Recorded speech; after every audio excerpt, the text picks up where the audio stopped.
Idul Adha ngalambangkeun yen kacintaan Kanjeng Nabi Ibrahim alaihissalam kanu titahna Gusti teu bisa dihalangan ku kacintaan ka anakna.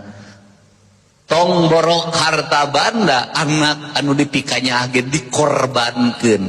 Harti dikorbankeun teh lain dikorbankeun teu puguh tujuanana tapi dikorbankeun kanggo Gusti nu kagunganana. Ti ayeuna geura korbankeun ka hayang budak nu nyekel kerupuk kenca jeung katuhu pepeuskeun hiji sabab sifat sarakah bakal kabawa kenges gede. Geura korbankeun ka hayang budak nu unggal poe ti ayeuna nyekel we HP. Geura korbankeun ka hayang budak nu ti ayeuna unggal poe nyekel game.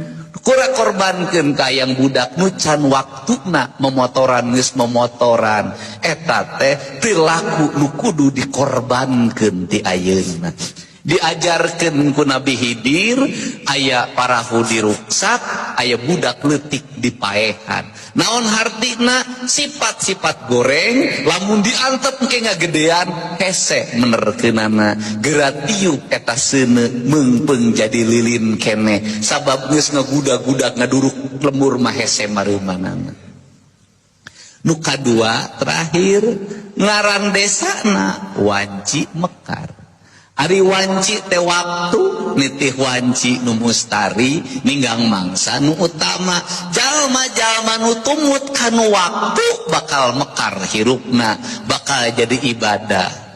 Waktuna hudang waktuna salat waktuna dahar waktuna puasa waktuna digawe waktuna eureun waktuna nyarita waktuna ngadengekeun geus waktuna kuring ayeuna ngadengekeun lain waktuna nyarita.